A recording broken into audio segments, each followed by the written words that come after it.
Warning: the following content is very dark, disturbing and contains detailed descriptions of dead bodies. Please do not watch this if you are sensitive towards such topics. Working third shift on Halloween night, I'm out by one of our smaller lakes just outside the city limits. Kids love to go out and drink, which is surrounded by some very nice houses. Going through the neighborhood, each of the roads ends at a small two-lane road that surrounds the lake.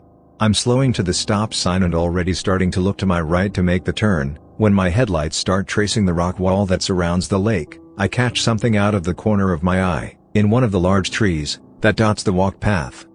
I back up to see what it was, and I see a guy hanging. At first I thought it was a Halloween decoration. The neighborhood is really into decorating for every holiday, so I stop, get out, and as soon as my flashlight hits him, I realize, nope, no decoration, he's dead. As I'm standing there getting ready to call it in, I notice a gaggle of kids coming down the street trick or treating. As soon as they see my car, they start heading my way faster, so I book it back up the block, to meet the parent walking with them and tell her she needs to take the long way around the block, the other way. She can see it on my face, I'm not kidding. Turns out he was a 20-year-old that was devastated about his girlfriend breaking up with him, and she lived in the last house on that block where she would see him the next morning when she looked out her window. We responded to a burglary alarm at a mortuary, and found that one of the rear doors was left open. Policy now dictates that the entire building needs to be cleared, searched, to confirm that it was a false alarm, which most are. It's the middle of the night, and totally dark. We use flashlights and never turn on lights. We walk into one of the rooms and see a body on a table. It appeared that it was waiting to be processed, possibly embalmed, by the mortician. It smelled like a mildly decomposing body. Suddenly I see a shadow to my right and I shine my light there and find nothing out of the ordinary. I immediately smell a really strong whiff of perfume blow by me. The search was completed more expeditiously than normal after that. Nothing was found. It was a stormy night on the Oregon coast. A lady was driving drunk and ran into the back of a parked school bus. When she did, her car caught on fire, but she was able to escape. When I found her slowly walking down a side street, I was telling her to stop and turn around. When she turned around, her lower jaw was gone, and she was totally dazed. Her tongue was sticking straight out the top of her neck, and she was trying to talk. She ended up surviving but needed tons of plastic surgery. My uncle was a sergeant, and had to be called several times out to a house for domestic abuse. This older guy had some young 18-year-old, he would pay for the guy to swallow certain objects, like paper clips and human hair. The kid would poop it out into a bag, and the older guy would sift through the feces like a treasure hunt for the items. He would then put them in an envelope and file them. I responded to a report of an unresponsive infant. When I arrived, all the family members were standing around casually in the front yard pointing into the house. I found the baby in the back room laying on her back on a bare mattress. I started CPR, but realized the baby was probably already deceased. We rushed her out to the arriving ambulance hoping they had a way to bring her back. I learned she was the mother's second suspicious SIDS death, and I had her other children removed from her care. The difficult part was when I left the scene and went to the ER to see what came of the situation. As I walked in and asked where she was, an ER nurse walked over to me and handed me the deceased baby, swaddled in a blanket, and told me to wait for someone to show me to the morgue. So I'm standing there in the ER in uniform holding what everyone thinks is a live infant, but rather, an infant corpse, and several people stopped by wanting to see her and commenting on how cute it is to see an officer holding a baby. I just smiled, but it killed me inside. I was ushered back to the morgue after what felt like an eternity, and told I had to wait with the baby until the medical examiner arrived. They took the blankets off and laid her on a stainless steel gurney and left me alone with her again. I lounged around the morgue for about an hour waiting. By the time I got home several hours after the end of my shift, because this call came out 15 minutes before the end of my 10-hour shift, I laid down on my bed and cried for a long time. My young daughter was in daycare, and my wife at work. I really needed to hold both of them, so the house felt incredibly empty. My daughter was only slightly older than the infant, and when I was looking at her earlier, I kept seeing my own daughter. I didn't get any sleep at all before going back in for the next shift later that night. Got a call that someone wasn't answering their phone or the doorbell. We got to the house and noticed that every window was blinded by either curtains or pieces of paper. We rang the doorbell and yelled through the letterbox, but there was no answer. We opened the door and got inside. In the house it looked like someone just had lunch. There was bread on the table and juice or milk in the glasses. Children's toys scattered all around. Then I saw a note that gave me the chills. It was a suicide note. As the door was locked from the inside, the person had to be in the house. We checked room by room and my heartbeat was at 300% when I checked the bathroom. Preparing myself for slit wrists or throats, I opened the door slowly, but there was nothing. Finally, one more room left, which was the attic. We walked slowly up the stairs and we found the resident there, hanging from a beam. I will never forget the adrenaline I had, the scene in the living room or the resident I found. My cousin is a cop, and he responded to a call on Valentine's Day night. A 12-year-old girl called in to say her mother had blown her brains out in the living room. I guess her and her brother were getting ready for dinner and the mom just shot herself. He said the creepy thing about it was dinner all set up, drinks on the table, and suddenly she shot herself. Kids were sitting outside when he arrived. To this day I can't imagine Valentine's Day for them. But I know that is something that stuck with him, seeing that. Not a cop, but a correctional officer in Texas. One time a guy slit the forearm side of his elbows, where it bends. He laid there in a big puddle of his own blood. I was one of the responders that day. I'll never forget it. As soon as you entered the cell, the smell just hit you. Blood has a strong metallic smell, which I never realized before. He'd been laying there a while, so the blood had coagulated, which again, I did not expect. As we lifted the barely conscious guy out of the blood fell off his body in chunks, like jello. It was pretty disturbing because I didn't expect any of it, nor was I able to mentally prepare for it. We're not really medically trained, so all of it was completely surprising to me.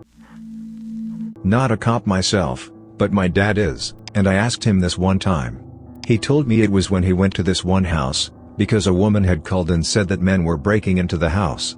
He gets there and he said it was immediately very clear that the woman was not exactly all together mentally.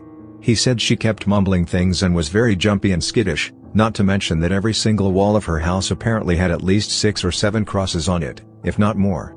He calms her down, checks around the house for any signs of entry, or just anything weird, and there's absolutely nothing that would indicate that anyone had been trying to or had been successful in breaking in. He said she followed him around the entire time and would point to things, like a doorknob or window latches, and say, "Oh, that's not where I left it." That's how they got in.